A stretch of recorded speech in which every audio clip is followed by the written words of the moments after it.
여러분 안녕하세요. 9월 26일 여의도 펀드매니저TV 금일 시장 전망 및 투자 전략 시작하도록 하겠습니다. 좋은 아침입니다. 네, 날씨가 이제 기온 차이가 굉장히 심한데 감기 조심들 좀 하셔야 될 것 같아요. 감기 환자들이 전철 타보면 굉장히 많으시던데 이럴 때일수록 건강을 좀 환절기니까 건강을 잘 지켜야 될 것 같아요. 다행히 오늘 아침 미국 시장은 좀 플러스로 전환을 하면서 장이 끝이 났습니다. 하지만 오늘 정도 되면 좀 강하게 한 1% 정도 돌려 세우면서 끝나는 그러한 반등의 모습이 나타나야 되는데 좀 어리버리하게 끝이 났다. 뭐 이렇게 봐야 될 것 같아요. 국내적, 국외적, 글로벌적 여러 요인들이 주식이 올라갈 수 없는 그런 상황이 지속되고 있는데 이러한 어려운 환경 속에서 우리 또 어떤 전략을 선택하고 어떻게 투자를 해야 되는지 고민이 무척 많아진 가을 아침입니다. 일단 어제 보니까 외국인들의 포트폴리오에 뭔가 변화가 생기기 시작했다. 따라서 이 조정에 민감하게 좀 대응을 해야 된다. 외국인들의 포트폴리오에 변화가 나타나기 시작했다. 한국이라든지 대만이라든지 이런 이머징 시장에서의 매도가 아주 강하게 나오는 것 같아요. 뭐 뒤에서도 이야기하겠지만 외국인들은 이제 남은 3개월 동안 많이 먹는 것보다는 그동안 먹었던 것을 지키면서 인센티브를 받겠다. 이 생각이 아주 강하다. 이렇게 표현할 수 있을 것 같아요.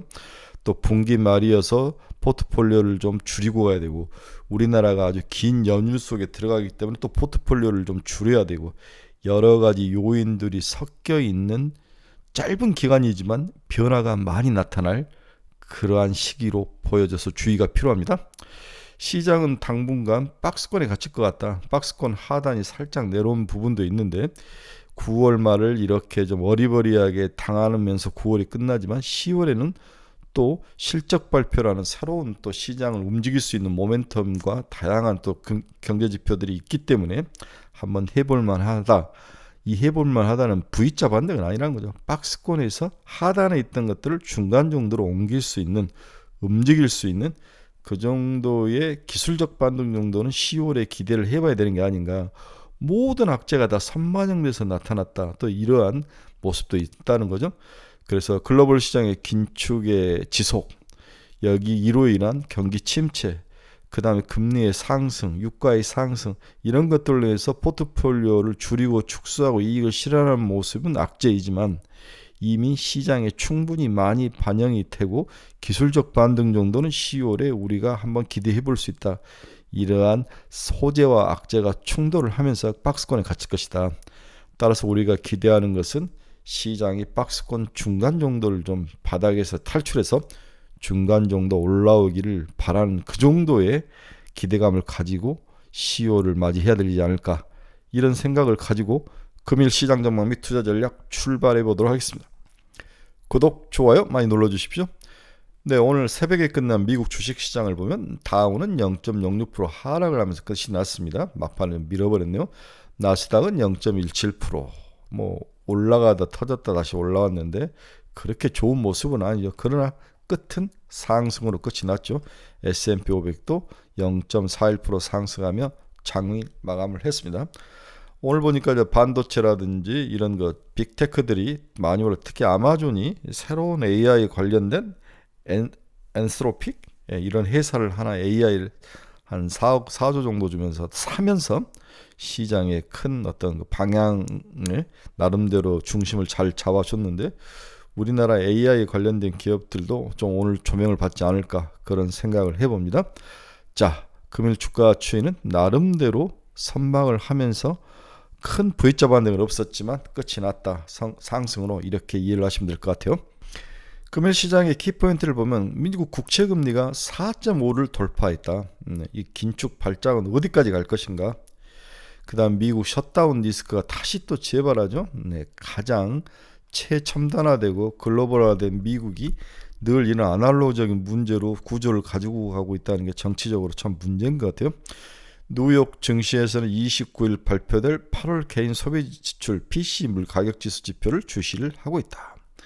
그는 PCE 가격 지수는 미래 물가 추세를 예측하는 가름자 역할을 해 연준이 가장 선호하는 물가 지표로 여겨진다. 이러한 모든 어려움이 있지만 결국 증시가 오늘 상승을 했다는 것은 결국 시장 투자가들이 3분기 실적 발표, 즉 실적으로 귀결을 해가는 모습이 나타나고 있다. 그나마 다행이다. 이렇게 오늘 시장을 이해를 해야 될 것 같아요. 경제 공부 한번 하나 하고 갑시다. 방금 PC 물가지수라는 것이 방금 이야기를 했는데 29일 날 발표되는데 내용이 뭔지 한번 봅시다. 법인이 빠진다는 거죠. 가계와 민간 비영리단체들이 물건을 사거나 서비스를 이용하는 데 지불한 모든 비용을 합친 것이 PC 가격지수입니다. 쉽게 말해 한 나라에 있는 모든 개인들이 쓴 돈의 합계를 PC지수라고 그러죠. 이는 미국 상무부 산하 경제분석국 우리나라 통계청이죠. BEA가 직전월 가계와 민간 비영리기관들의 물건을 사거나 서비스를 이용하는 데 지출한 모든 비용을 집계해서 발표하는 그러한 수치인데 이것은 경기 후행지수죠. 네, 경기 후행지수이다. 법인이 빠지고 가계와 비영리단체의 모든 소비를 더한 것이다.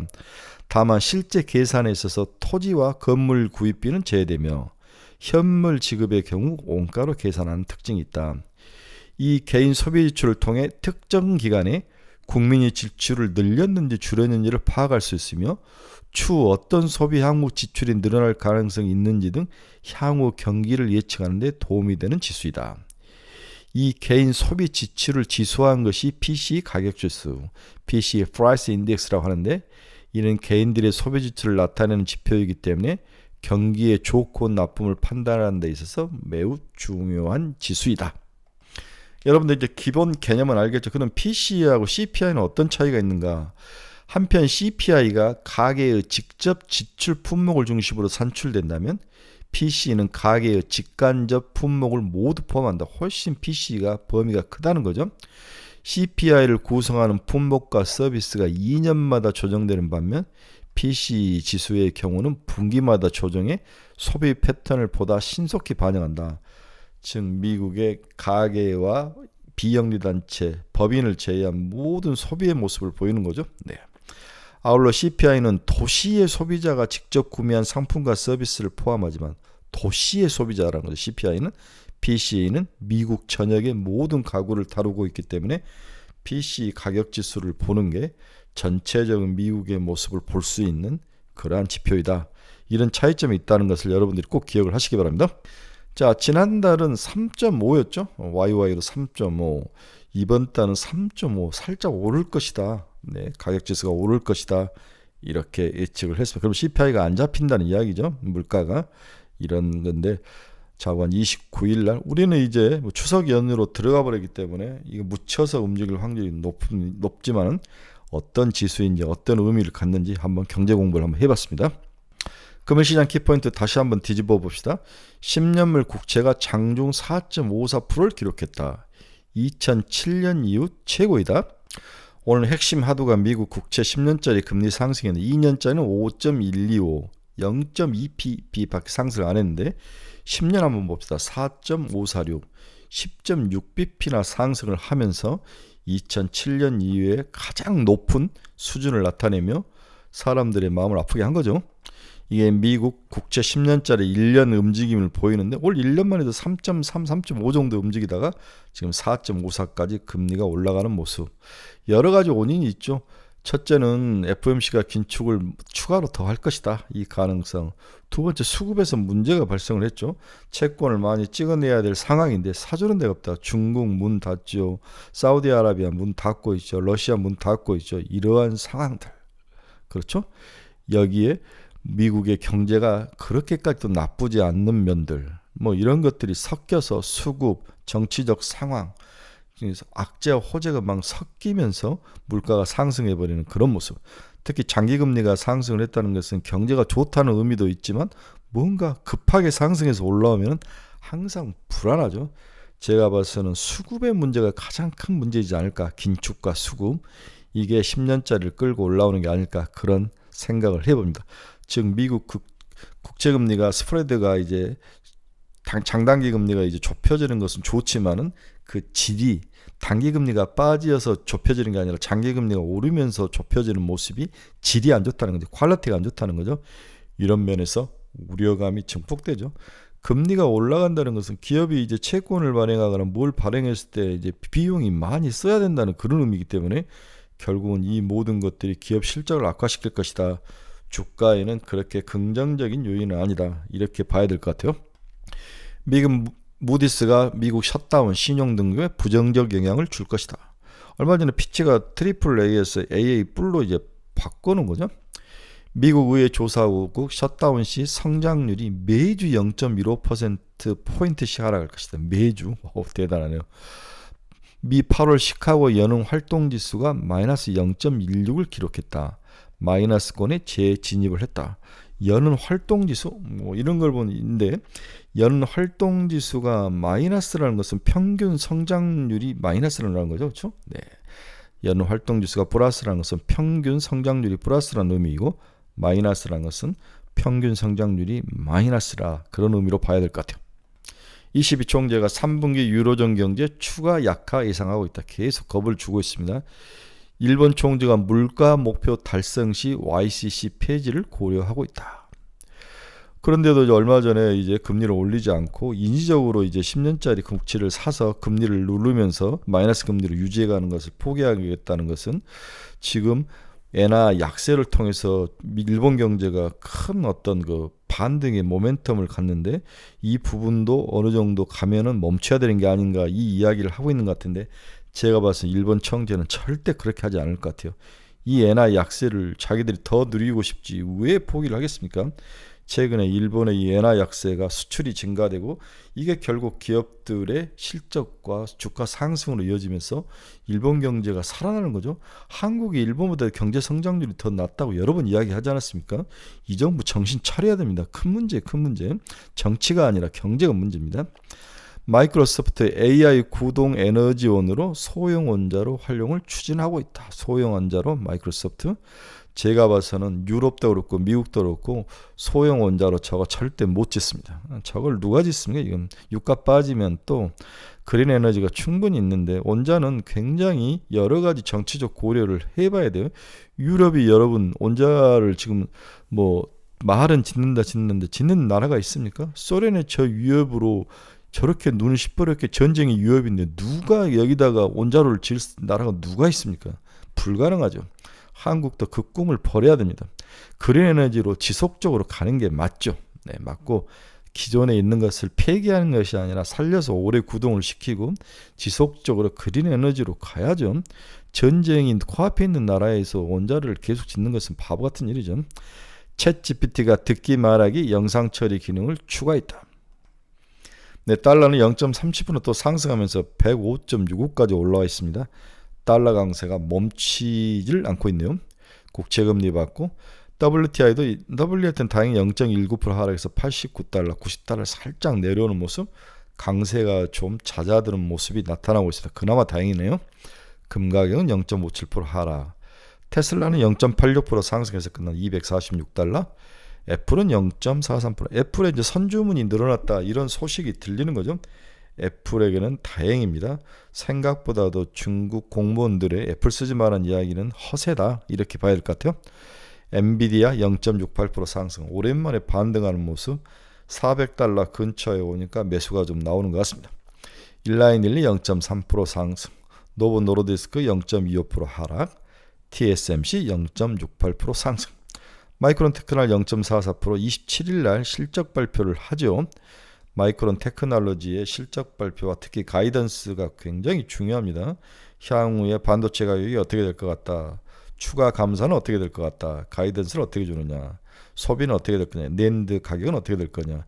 여기에 HBM3에 대해서 자기는 어떤 모습으로 시장을 공략할 거냐. 이런 이야기들이 굉장히 중요한 이야기다. 한미반도체가 마이크론 테크놀로지에 공급을 한다는 설이 있기 때문에 한미반도체에 대해서도 바닥이라고 생각하시는 분들은 분할 매수로 좀 접근을 해야 될 것 같아요. 네, 메타도 0.59% 상승했습니다. 노블록스도 3.19% 상승하며 강한 모습을 보였네요. 비트코인은 26,336달러, 네, 마이너스 0.45%를 기록하며 지나가고 있습니다. 자, 오늘 첫 번째로 우리가 이제 다뤄야 될 내용이 외국인들이 매도하는 이유는 뭔가. 어제 이게 가장 한국 시장에서 핫한 그러한 키워드였죠. 주제였죠. 최근 외국인들이 매도에 나서는 이유는 뭔가. 다 아는 이야기지만 한번 짚고 넘어가 봅시다. 어제 코스닥에서 외국인이 1,500억이나 팔았죠. 저는 이제 습관적으로 당연히 명절을 앞두고 개인이 팔 거라고 생각했는데 개인은 1,571억이나 사고 외국인이 팔았죠. 저희 옆에 매니저님이 저한테 잘못 생각이다. 나도 그렇게 생각하고 봤더니 외국인이 팔더라. 저도 깜짝 놀라서 보니까 진짜 외국인이 팔고 개인은 사는 모습이 나타났습니다. 자, 2차 전지 하락 추세는 큰 고통을 안겨줄 것이다. 2차 전지 이야기를 하는 거죠. 금일 코스피 코스닥 양지수 하락을 견인한 2차 전지 관련주의 급락은 두 가지 이유 때문이라고 생각된다. 금요일 테슬라가 중국 판매 부진 전망으로 가격이 하락했다. 주가가 하락했죠. 미국의 셧다운 뉴스가 그 두 번째 이유이다. 중국에서 안 팔리고 미국이 셧다운을 했다는 것은 테슬라와 전기차와 어떤 영향을 미치는가? 공화당 일부 강경론자들은 현재 미국 정부의 지출이 너무 많다는 이유로 예산 처리를 거부하고 있다. 이게 굉장히 중요한 이야기죠. 대폭 삭감을 요구하며 버티는 중이다. 지난 5월 미 의회 예산국의 보고서를 참고해 보면 내년 바이든 정권의 재량 지출은 23년 대비 7.8% 늘어날 전망이고 굉장히 예산이 많이 늘어나네요. 2023년에는 2022년 대비 2.8%밖에 늘어나지 않은데 24년은 23년 대비 7.8%나 늘어날 것 같다. GDP 대비 정부 부채도 2.24% 상승하게 된다는 거죠. 23년에는 2022년 대비 1.26% 상승한 모습을 보였습니다. 그래서 미국 정부가 이렇게 예산을 늘려서 잡는 것을 공화당에서는 예스를 해주지 않겠다는 거죠. 셧다운이 일어나지 않으면 결국 예산안이 축소돼야 할 텐데 이와 관련된 불확실성은 국내 증시에 상당히 부담으로 작용할 것으로 전망이 되고 있다. 7월까지 코스피의 상승을 이끌었던 2차 전지 업종이 이제 이렇게 된다면 보조금을 주지 않을 확률이 높은 거죠.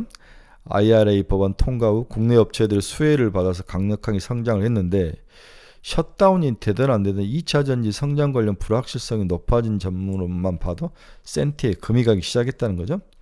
물론 2차 전지에 보조금을 줄일 것은 확실한데 이게 이제 실제적으로 실행되느냐 마느냐 봐야 되지만 지금 글로벌 시장 전체적으로도 이제 전기차에 대해서 보조금을 주지 않죠. 네, 유럽도 그렇고 중국도 줄여가고 미국도 전기차에 대한 보조금을 줄여간다면 2차 전지가 강하게 스크래치가 날 것이다. 여기에 이제 바이든과 트럼프의 이제 지지율의 모습 이런 것들도 웃긴 이야기지만 시장에 큰 영향을 미치죠. 이러한 것들이 뭉쳐서 강한 매도세가 나타나기 시작했다. 장 후반으로 갈수록 종목별 낙폭이 컸고 이를 받아준 수급 주체가 부재했던 거죠. 외국인들이 사주지 않습니다. 에코프로 BM 마이너스 9%, 에코프로 마이너스 8%, 포스코홀딩스 5.3% 이런 식으로 2차전지 관련주가 폭락을 하는 모습이 나타났는데 이러한 것들은 이미 우리가 예상을 했던 일들이죠. 네, 뭐 박순영이고 선대인이고 뭐 이창환이고 이런 것들까지도 뭐 움직임이 뭐 인정을 하지 않고 쉴드를 치는 것은 좀 문제가 있는 것 같아요. 균형적인 생각이 좀 필요하죠. 무조건 올라간다가 아니라 어느 정도 빠졌다가 바닥을 치고 올라간다 뭐 이렇게 말을 했을 수도 있지만 그 부분보다는 빠지지 않는다. 장기 타로 가야 된다. 이런 식으로 이야기하는 것은 좀 무책임한 것 같아요. 상대편의 이야기도 들으면서 우리 주린이들이 우리 친구분들이 균형적인 판단을 할 수 있도록 도와주는 게 굉장히 필요합니다. 반대편의 이야기도 들어야 합니다. 어제 이제 한국 시장에 셧다운이 나타나니까 셧다운으로 또 피해를 보는 종목들이 나타나죠. 대부분이 인프라 투자에 공화당이 물론 찬성을 하지만 전체적인 지출이 많이 준다면은 현대건설기국이라든지 두산파케가 같은 인프라 관련 주들의 하락이 나타나면서 피해주로 살짝 나타났습니다.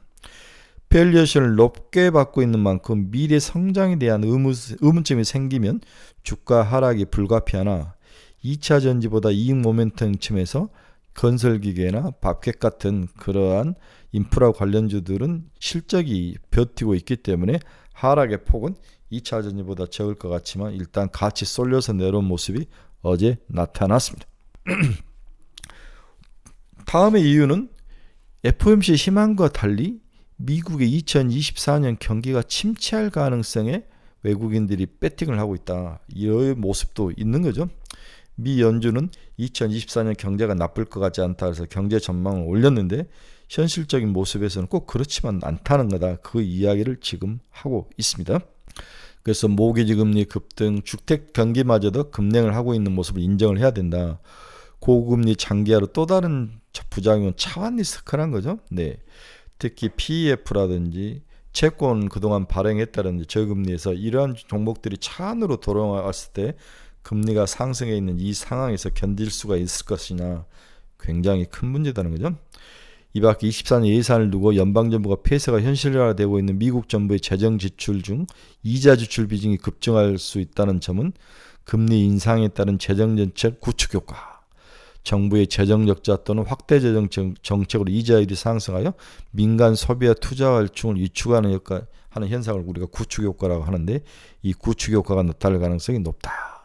현실화를 실할 이런 것을 구축 효과를 현실화할 가능성도 높기 때문에 외국인들이 미리 포트폴리오를 연말에 가까울수록 조정을 하고 줄이고 있는 게 아닌가, 이런 의심을 또 해볼 수밖에 없는 거죠. 그래 실질적으로 글로벌 펀드 자금 동향을 보면 이머징 시장에서 주식에서 자금이 빠지고 있는 모습을 볼 수가 있습니다. 이게 신흥 시장에서 글로벌 자금들이 지금 빠지고 있죠. 네, 올해 들어와서 9월, 10월 들어와서 외국인 자금이 글로벌 신흥 시장에서 빠지고 있는 모습이 확실히 우리가 볼 수 있습니다. 그래서 전주, 2주 전, 3주 전, 4주 전인데 이머징 시장에서 시간이 갈수록 외국인 자금이 빠져나가는 모습을 우리가 볼 수가 있는 거죠. 확인할 수 있는 거죠. 자, 그러면 두 번째 우리의 질문은, 이렇게 외국인들이 다양한 이유로 매도를 한다. 경기도 안 좋게 보고 있고 셧다운에 대한 두려움, 다음에 연말로 갈수록 많이 먹었으니까 포트폴리오를 줄이면서 이익을 지키고 싶은 거, 한국이 긴 연휴에 들어가는 거, 그 다음에 3분기 이제 기업 실적에 대해서 약간 또 부정적인 생각도 가질 수 있는 것들, 여러 가지 생각들로 해서 매도를 하고 있는데, 이러한 상황에서 우리는 어떤 포트폴리오로 어떻게 시장에 대응할 것인가, 이게 이제 가장 큰 문제인 거죠. 따라서 지금 현재 2차 전지가 박살이 나고 있는데, 이 2차 전지 반대편에서 그동안 수혜를 받지 못했던 싼 업종들이 지금 올라오고 있는데, 이들에 대한 단기적 시각을 어떻게 가져야 되느냐, 이들이 또한 우리의 구세주가 될 수 있는 거냐, 답은 노라는 거죠. 이들도 우리의 구세주가 될 수 없는 거죠. 생각보다도 빠른 순환매, 그리고 먹고 빨리빨리 도망가는, 그다음 상승률이 빨리 반영되고 그 다음에 쓰러지기 때문에 쫓아가면 뒷북치는 케이스가 많기 때문에 주의할 필요가 있다, 이렇게 봐야 될 것 같아요. 그래서 중심을 잘못 잡으면 쓸려간다. 현재 시장은 쌍 종목을 찾아서 탑다운 측면에서 불확실성으로 어지러운 시장이 이어지다 보니 싼 것을 찾으려는 시도들이 매일매일 등장하고 있다. 금요일은 그 대상이 운성 등이었다면 어제는 미디어, 중국 소비주들이 싼 종목으로 눈에 들어왔다는 거죠. 참고로 전주 기관의 매수가 이들 업종군에 이어지기도 했습니다. 어제는 JYP엔터, 하이브, 제일기획, 호텔신라 등 중국의 니오픈주들, 시진핑 방한 가능성들이 시장에 흘러나오면서 이들이 올랐죠. 싼 종목을 찾아갔던 거죠. 스튜디오 드래곤 등. 이들 종목으로 수급 쏠리면 또 언제 빠져나갈지는 미지수지만, 적어도 2차 전지 등 상반기 주도 업종 주가가 부진하면 그 반대에 있던 업종들이 단기적으로는 시장을 리딩할 가능성이 있다. 하지만 배트를 짧게 잡고 이익폭을 15% 정도만 해라. 너무 길게 가지고 가지는 마라. 오늘 결론 한번 보겠습니다. 외국인들의 코스닥 매도 공세가 심상치 않은 상황이다. 분기말 포트폴리오 축소 여러 요인들이 있어서 주의할 필요가 있다. 외국인들은 올해 더 먹기보다는 먹을 것을 지키고자 하는 전략을 사용할 가능성이 높아 보인다. 이 부분은 제가 펀드 매니저이기 때문에 너무 잘 알죠. 이 정도 되면 회사에서 사인이 오죠. 더 먹지 말고 이익 팔고 포지션 줄여라. 연말 편하게 가자. 이게 이제 기본적으로 아침 회의나 올간 전략에 의해서 리더가 많이 이런 이야기를 많이 하죠.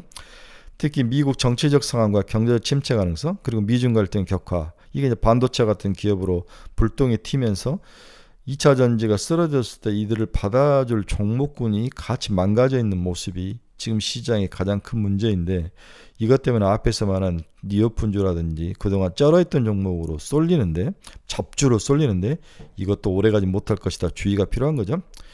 여기에 연휴가 시작되기 전에 포트폴리오를 줄이는 거, 오늘까지도 나올 가능성이 높아 보입니다. 그러나 벗이 중요하죠. 이미 모든 악재가 시장에 선반영 중이다. 추가로 나올 억제보다는 오히려 시장은 10월로 가면 조그만 호재에도 더 민감하게 반응하는 단기 반등 구간에 들어설 가능성이 높아 보인다. 따라서 시장은 10월에 박스권이라는 거죠. 그래서 주가의 움직임이 박스권 하단에 있는지 중간에 있는지 상단으로 갈 건지 여기에 대한 전망일 뿐이지 박스권을 벗어난 V자 반등은 없다. 순환매로 어떤 섹터가 돌아올지가 중요하며 단기 상승 섹터가 그 주기가 짧고 가격 움직임이 단기간에 크게 반영되는 특징을 잘 이해를 해야 된다. 2차 전지가 추가 하락이 된다면 반도체는 추가 하락 시마다 좀 사둘 필요는 있다. 그래도 지금 반도체가 2차 전지 하락의 수혜를 많이 못 받고 있지만 4분기로 갈수록 내년을 대한 전망이 확 반영되죠. 4분기는 내년 시장의 출발점이기 때문에 오히려 수혜를 받을 가능성이 높아 보인다. 그래서 2차 전지 하락을 틈타서 로봇, 배당주, 리오픈주 이 세 가지 정도, 그 다음에 바닥에 많이 고점에서 30%씩 내려와 있는 반도체주들을 사면은 나름대로 좋은 시효를 위한 준비한 포트폴리오가 되지 않을까. 오늘도 뭐 로봇주 나쁠 것 같지는 않아요. 네, 계속 좋을 것 같은데 로봇주들 계속 팔지 말고 우리가 이제 캠페인을 하죠. 우리가 지난번 레인보우 로보틱스 20만원 캠페인을 해서 끝내 성공을 했듯이 이제는 SPG 같은 것도 2조 달성, 지금 9천억, 8천억인데 2조 달성의 목표죠. 네, 여러분도 한번 동참을 하시기 바랍니다.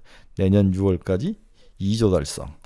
동참하실 분들은 SPG 같은 걸 사서 묻어놓으신 뉴로메카 1조, SPG 2조. 우리 카페에 들어오면 다 이런 목표들이 정해져 있습니다. 여러분들 저희 카페에 들어오시기 바랍니다. 결론적으로 오늘은 미국 주식이 상승으로 끝났기 때문에 그렇게까지 폭락을 하거나 그럴 이유는 없어 보인다. 하지만 V자 반등도 없을 것이다. 어떤 종목이 또 시장에서 빠르게 순환매로 돌아설지 모르지만 노본, 그 다음에 니오픈주, 그 다음에 배당주 이런 주들로 시장은 돌 확률이 높아 보인다. 2차 전지주는 어제 많이 빠졌는데 오늘 반등이 있을 것이냐 없을 것이냐 봐야 될 것 같아요. 테슬라가 살짝 올라왔기 때문에 저는 기술적 반등은 충분히 4~5%는 올라올 것으로 예상은 됩니다. 그러나 결국 박스권이 살짝 더 내려올 가능성에 대비를 하셔야 될 것 같아요. 자, 투자의 방향성을 잃어버린 우리 친구분들 저희 카페로 들어오십시오. 이 카페 주소 치고 들어오시면 됩니다. 가지고 있는 종목에 대해서 상담이 필요하신 분들 저희 카페로 들어오시기 바랍니다. 그리고 매일매일 뭔가 관심 종목을 찾고 계신 분도 저희 카페로 들어오시기 바랍니다. 네, 즐거운 화요일입니다. 내일까지만 근무하면 또 한 6일 쉬죠. 일주일 쉬죠. 여러분들의 그 건투를 빕니다. 10월이 곧 시작될 것 같아요. 모든 악재가 나름대로 선반영이 됐다. 이제는 기술적 반등 정도는 우리가 기대할 수 있는 10월이 되면 되지 않을까. 27일 미국 시간 27일 우리나라 28일이면 장이 닫히는데 마이크론 테크놀로지 이런 종목들이 좀 좋은 모습을 보여줬으면 좋지 않을까 그런 생각을 해봅니다. 여러분 감사합니다. 우리 카페에서는 점심시간에 또 제가 시장 또 추론 이야기 해서 올려드리겠습니다. 여러분 내일 뵙겠습니다.